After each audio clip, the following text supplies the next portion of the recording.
Hello, and today we're going to be learning about how to use the Maria Smith Cemetery database.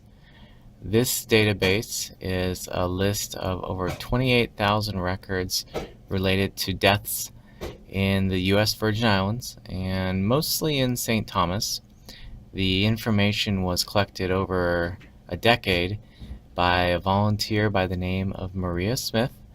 She went to as many cemeteries and grave sites on St. Thomas that she could find, took pictures of the graves, took transcriptions of what was written on the headstones, and she also went to some of the churches and took photocopies of their records and some of the civil agencies. So quite an extensive database, again, over 28,000 records including images. You can easily get to it from our website by the What's New link, the Maria Smith database.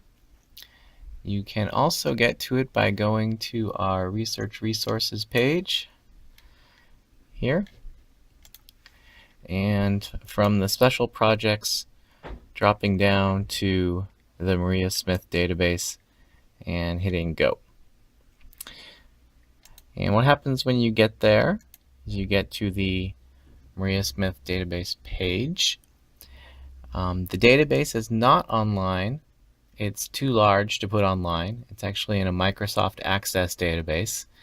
But if you can't make it in, what you can do is go to the link for St. Thomas, where most of the records are. And there's about less than 1,000 for St. John as well. But click on that link and you can download a very large PDF that will give you the person of interest's name and some dates and sometimes some other information about the record, just to check for a name if you can't make it into CGL to actually search the database.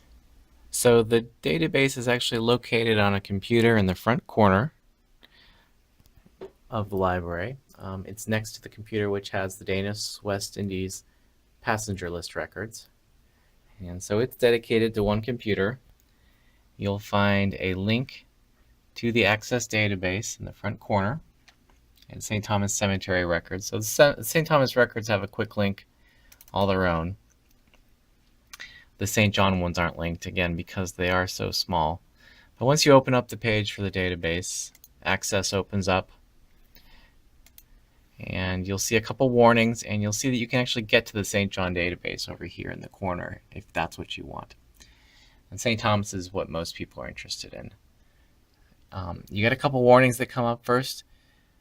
As often happens in an Access database, you want to enable content. Just click on that, and that warning goes away. And the second warning says that this is read-only. And again, that's because we're only giving patrons access to the read-only portion. So just click that away with a little X. Say that's fine. We don't want to make any changes to this database. And then we can double-click on St. Thomas, and we get our first record. What you'll see in this record is all of the fields in the record. If there's a linked image, you get to see that as well. And down on the bottom of the screen, this is important. Notice that this is the first record of 28,878 total records. So you're going to want to keep this little record number in your mind as you're going through the database. So here are some instructions on navigating through the Microsoft Access database in which the Maria Smith Cemetery database is on. And again, here's that little menu bar we saw earlier. And it's pretty easy to figure out. It's a little bit like a music player. You can use button number 1 and button number 5 to go to the very beginning or very end of the entire database. You can use button number 2 and button number 4 to just move ahead or back one record at a time. You can enter a specific record number into the box at box 3 to go to a specific record number. And 7 and 8 are going to be most important for us. That is going to be searching So if you have a name of interest, you can enter it into box 8, the search box, to ask access to search the entire database for that list.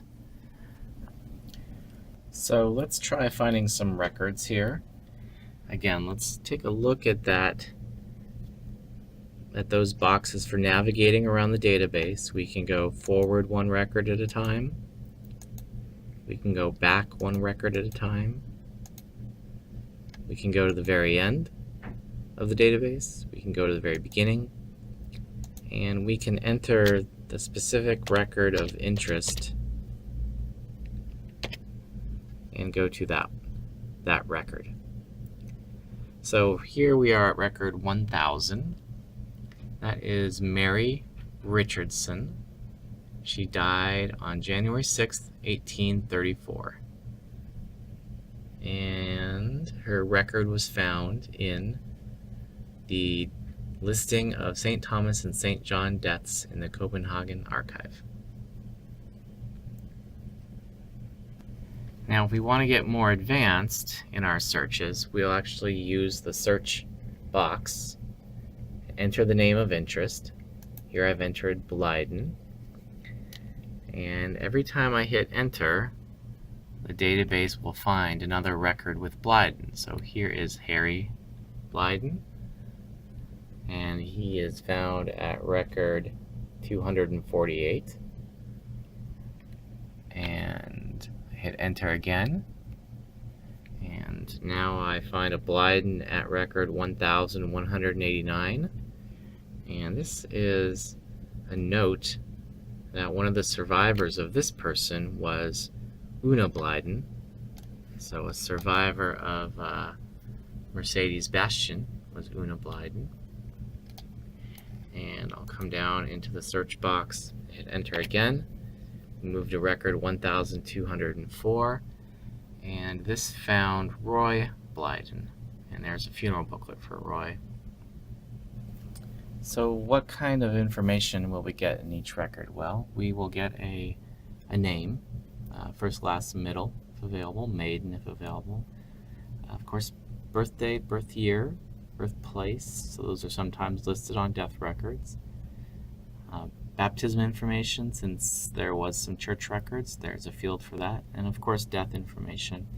And then notes. And notes is often very useful since it will include some of the family's names, those still alive. And because it's a searchable database, those names will come up in a search. So you don't necessarily have to find the person of interest who died to find someone you might be interested in. Now, Maria started off with a bunch of funeral booklets. So as I skip through fields, you'll see we start off with funeral booklet information. So that's one kind of information you're going to get, and often that will include information in that funeral booklet. Will say where the person was buried, in this case, Western Cemetery. But if we skip to a different field, so now I'm going to enter into my search field the record 16,500.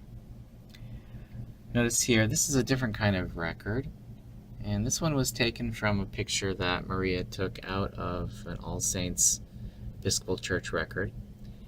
And how do I know that? Well, notice up here under photo ID, it says E72. That means there is a photo that is the reference for this record. So I can find that by going to my desktop, going to the database, going into the cemeteries and St. Thomas, and here are where all the source documents are. So that one was E72. I just type in E72 in my search, and there is the photo, and here we go. It's just a picture taken out of the death records from All Saints. So your person of interest is going to be in here. Just zoom in to find which one that was to get more information, or to look at the source if you think maybe it was transcribed incorrectly, or if you want to see possible interpretations of that. Here's another example of the kind of information available. In this case, we see it says the record is a cemetery headstone, and that is from Western Municipal Cemetery. And notice up in the ID corner for photograph, we have 2441. So we can go down again to our Explorer, and from Desktop, Funeral Database, Cemeteries, St. Thomas, we can search for 2441, and here we actually get the picture of the cemetery headstone with that information. So that about wraps it up. If you have any questions on the cemetery database, feel free to ask a librarian on duty, and we hope to see you at the library.